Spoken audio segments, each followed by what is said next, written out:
Bu, ayo kita pulang. Ibu sudah mabuk. Aku belum mabuk. Mana minumanku? Seru Riana. Hei, ayo kita minum. Ayu menggeram kesal. Dia menggeret tubuh Riana keluar dari lantai dansa itu dan memberi tatapan tajam pada laki-laki yang memberikan Riana minum. Kemana? Gak mau. Aku gak mau pulang. Aku masih mau minum, mau joget.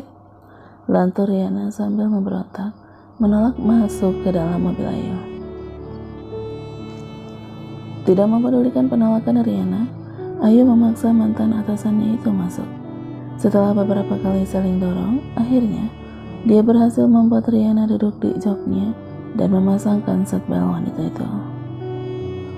Dengan bantuan satpam, Ayu berhasil membawa Riana kembali ke apartemennya. Ia memapah ibunda Evan itu ke sofa dan mulai melepas sepatu serta jaket tipis yang menutupi tank top Riana. Minum, mana minumannya? Dengan mata yang tidak lagi fokus, Riana melihat ke sana kemari mencari alkohol. Ayu, yuk minumanku mana? Aku butuh minum. Ayu mendesah, dia berkacak pinggang menatap idolanya itu. Bu, ibu ini kenapa sih? Ada masalah? Kalau ada masalah kenapa mesti minum minuman? Alkohol itu bisa bikin ibu sakit. Kesal Ayu. Yuk, aku mau minum, aku haus. Ayu menghela napas kasar. Ia segera ke dapur dan mengambilkan Riana minum. Tapi bukannya dihabiskan, Riana justru melempar gelas itu. Biar. Aku mau bir. Mana birku? Ayo, bir. Aku mau bir. Ayu menatap kesal mantan atasannya itu. Namun kemudian, ia terduduk dan menatap sendu Riana yang terlihat mulai menangis namun menolak untuk ia dekati. Sana, pergi. Kalian semua mau meninggalkan aku kan? Hah? Sana, pergi. Ayu seketika berdiri. Bu, jangan muntah di sini. Sebentar, saya ambilkan kaleng. Seru Ayu sambil berlari menuju kamar mandi. Aku dicampakkan lagi. Racau Riana. Dengan susah payah ia berusaha duduk, namun tubuhnya selalu oleng. Matanya yang sedikit rabun karena pengaruh alkohol melihat bulan yang tersenyum indah di langit. Dia pun berdiri dan berjalan bersiok-siok di atas sofa menuju ke arah jendela. Kamu tersenyum? Kamu senang ya lihat aku seperti ini? Hah? Kamu puas? Hah? Klak. Angin malam itu berhembus kencang ketika Riana berhasil membuka jendela. Apa salahku? Kenapa kalian kejam? Hah? Riana mengangkat kakinya. Ia berusaha menaiki jendela itu. Kau tidak boleh menertawaiku. Bu Trisa, bekik Ayu. Wanita itu segera berlari dan menarik pinggang Riana agar turun dari jendela. Bu, istighfar bu. Masya Allah, seru Ayu. Lepas. Riana memukul tangan Ayu dan berusaha melepas pegangan wanita itu. Lepaskan. Dia tidak boleh tertawa. Lepas. Bu, istighfar. Bunuh diri bukan jalan untuk menyelesaikan masalah. Sekuat tenaga Ayu menarik tubuh Riana agar menjauhi jendela. Dengan terengah ia memberikan nasihat pada mantan atasannya itu. Bu, Ayu melempar tubuh Riana ke sofa karena tidak kuat lagi dengan cakaran-cakaran Riana di tangannya. Kenapa kalian kejam kepada aku? Mama, aku sudah kehilangan mama. Kenapa kau juga pergi? Kenapa meninggalkan aku? Kedua sudut mata Ayu menghangat. Ia tidak kuasa melihat Riana yang menangis pilu. Aku sudah memaafkanmu, tapi kau justru meninggalkanku. Pamanku menyakitiku, tapi kau lebih menyakitiku. Teriak Riana histeris. Tubuh Riana kembali oleng. Ayu segera berlari dan menahan tubuh ibunda Evan yang hampir saja terjerembab dari sofa. Yuk, Ayu. Riana menelan ludahnya.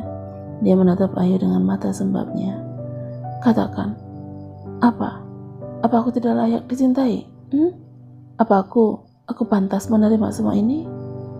Ayu melipat bibirnya. Ia menarik wanita yang lebih tua darinya 2 tahun itu ke dalam dekapannya dan terisak bersama. Ia mengusap punggung Riana karena dia tidak mampu untuk berkata-kata. Iyo, kamu tahu, ayahku, dia tidak pernah peduli padaku. Dia pergi dariku. Dan mama, karena dia membenciku. Lalu pamanku, dia membunuh adikku. Sekarang, dia pergi meninggalkan aku.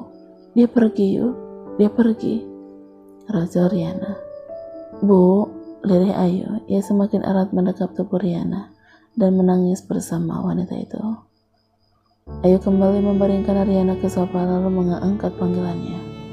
Mas Alex, sahut Ayu, seraya mengusap air matanya. Bagaimana dia? Tanya Alex di seberang telepon. Nadanya terdengar begitu cemas. Mas, barusan Ibu Teresa mau bunuh diri, terus sekarang nangis. Ayu nggak ngerti ada apa sebenarnya sama Bu Teresa. Erik akan menikah dengan Xianli bulan depan. Apa? Ayu menatap sendu wajah Riana yang teduh terpejam. Terbaring di sofa dengan baju clubbing dan rambut acak-acakan menambah sesak dada Ayu. Bu, sebenarnya Ibu cinta sama siapa? Ayu sudah bilang kan, Bu, Tuan Jenkin sudah punya tunangan, dan Ibu juga. Desah Ayu. Wanita berkulit eksotis memandang layar ponselnya, di mana berita pengumuman pernikahan Erik yang akan berlangsung bulan depan terpampang. Baru seminggu pulang ke London, dan sekarang sudah mengumumkan mau nikah. Apa begini cara main orang kaya? Seenaknya aja memainkan perasaan orang, lalu mencampakkan begitu saja. Tugas Ayu lirih. Tok-tok. Ayu melihat ke pintu. Dia meletakkan ponselnya di meja dan berjalan untuk melihat siapa yang datang. Ceklek. Ayu terpaku, tubuhnya membeku, tidak dapat bergerak. Demikian pula tamu, dia yang ia bukakan pintu. Lalu lelaki itu juga tampak tertegun. Jakunnya naik turun menelan ludah yang terasa. Laki-laki itu juga tampak tertegun. Jakunnya naik turun menelan ludah yang terasa berat untuk ditelan. Kamu di sini? Laki-laki itu bertanya lalu menunduk, memutus tatapannya pada Ayu. Ayu mengerjak, ia memaksakan senyum dan mengangguk. Iya Pak, mari masuk, Bu Teresa baru aja tidur. Dimas mengangguk dan berjalan masuk. Tanpa lagi melihat mata Ayu, langkahnya terhenti ketika melihat Riana tidur di sofa. Kenapa tidur di sini? Tanya Dimas dengan alis bertaut, lalu menghampiri Riana. Baru saja ia melangkah mendekat, laki-laki itu menutup hidungnya dengan punggung tangan dan mengibas-ngibaskan udara. Teresa minum-minum? Dimas berbalik menatap Ayu. Sorotnya menyiratkan kegeraman pada mantan asisten Riana itu. Iya Pak, tadi Ibu. Itu sebabnya aku paling gak suka dia bergaul sama kalian para model dan bencong. Kalian membawa pengaruh buruk buat Teresa. Ayu terperangah. Dia yang tadinya berlaku sopan karena menghormati laki-laki itu tidak lagi bisa menahan emosi. Dia mengerutkan bibirnya dan mendengus. Pak Dimas, pengaruh buruk apa yang Bapak maksud? Asal Bapak tahu ya, saya dan Mas Alex tidak pernah mengajak Bu Teresa mabuk-mabukan. Tidak pernah mengajak. Lalu ini buktinya? Tunjuk Dimas pada Riana yang berbaring dengan wajah merah karena pengaruh alkohol. Tadi justru Bu Teresa yang mengajak saya sama Mas Alex, Pak. Jangan asal tuduh dong. Amuk Ayu. Dimas terdiam. Ia kemudian menatap Riana dan duduk di sisi wanita itu. Dengan lembut ia membelai rambut Riana dan menyibak anak rambutnya. Saya tahu Bapak sangat mencintai Bu Teresa, tapi jangan seenaknya Bapak menuduh orang. Apalagi sampai menghina, bencong atau bukan, model atau bukan. Kami juga manusia, Pak, punya harga diri, punya perasaan. Setelah mengucapkan kalimatnya dengan suara serak karena menahan tangis, Ayu membalikkan badan, mengambil tas dan berjalan pergi. Dimas tidak berani melihat ke arah Ayu. Setelah mendengar suara pintu yang terbuka dan tertutup, barulah laki-laki itu memandang pintu. Dia kemudian membungkuk dengan kedua siku yang ditumpu di pahanya, serta tangan ia tumpukan ke separuh wajahnya. Mau minum lagi? Dimas seketika menoleh ketika mendengar Riana mengigau. Laki-laki itu kemudian mengangkat Riana ke kamar dan membaringkannya di atas ketiduran. Dipandanginya wajah lelap Riana dan mendesah. Tris, begitu cintanya kamu pada Erik, sampai-sampai kau mabuk begini hanya karena berita Erik dan akan menikah. Lirih Dimas, hatinya terasa sakit hingga pening itu luruh. Silau cahaya hangat menerpa wajah cantik dengan rambut berantakan di atas ranjang berselimut putih itu. Wanita itu mulai menggeliat malas dan mengerjap. Perlahan matanya pun terbuka. Beberapa saat ia tidak sanggup mengedipkan matanya. Sosok laki-laki dengan wajah Asia yang kental, dengan mata yang masih tertutup, menghadap ke arahnya. Tangan laki-laki itu terlipat di depan dada karena dingin yang berembus. Mas Dimas? Panggil Riana seraya menundukkan diri dan memeriksa tubuhnya. Dimas mengerutkan alis. Dia membuka matanya dan melihat Riana yang menatap ke arahnya. Laki-laki itu bangun dan duduk seraya menggosok matanya. Kamu sudah bangun? Tanya lembut Dimas dengan senyum teduhnya. Mas, kenapa Mas ada di sini? Dimas mengusap rambut Riana lalu turun dari ranjang. Kamu lupa? Semalam kamu mabuk dan bertingkah aneh. Bertingkah aneh gimana maksudnya? Tanya Riana tidak mengerti. Dimas terkekeh. Sudahlah, sekarang kamu mandi terus kita cari makan, oke? Riana mengangguk. Ia menggaruk kepalanya dan memandang Dimas yang berjalan keluar dari kamarnya. Kamu mau makan apa? Mendengar pertanyaan Dimas, Riana mengedikkan bahu. Wanita itu melihat ke sekeliling restoran yang tampak lengkang itu. Ini restorannya temanku. Aku mau ajak kamu dari dulu ke sini, tapi waktu itu renovasinya masih direnov dan baru buka lagi minggu lalu. Jelas Dimas seraya mengedarkan pandangannya ke seluruh ruangan. Riana mengangguk mengerti. Ia kemudian membuka menu yang diberikan pelayan dan mulai memilih. Oh, kamu juga di sini? Riana mengangkat kepalanya, berpaling ke asal suara.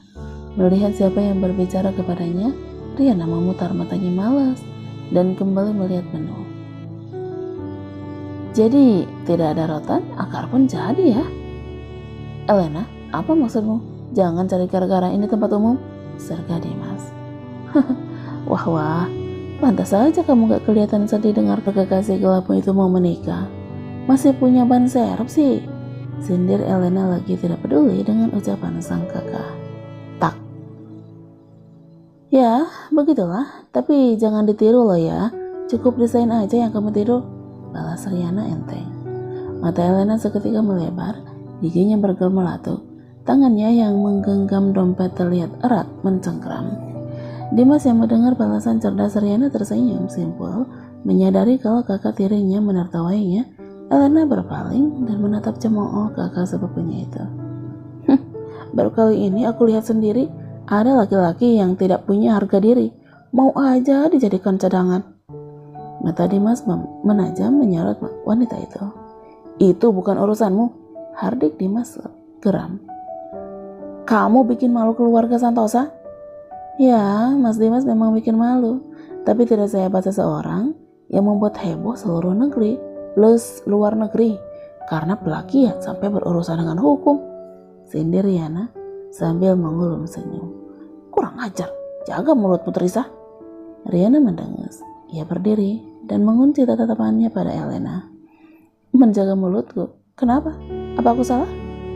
Riana kemudian mencondongkan tubuhnya hingga wajahnya dan Elena hanya berjarak sejengkal. Sudah berapa miliar yang masuk ke kantongmu? Apa Berlin, kantor pusat glamorous juga sudah tahu? Desis Riana seraya menaikkan alisnya dan tersenyum sinis. Kau? Dasar kurang ajar. Pekikan Riana karena tangan Elena begitu cepat terulur dan menarik rambutnya hingga ia tidak sempat menghindar. Elena, hentikan, lepas, seru Dimas, kaget dan segera menengahi keduanya. Hentikan Elena. Enggak akan, pekik Elena.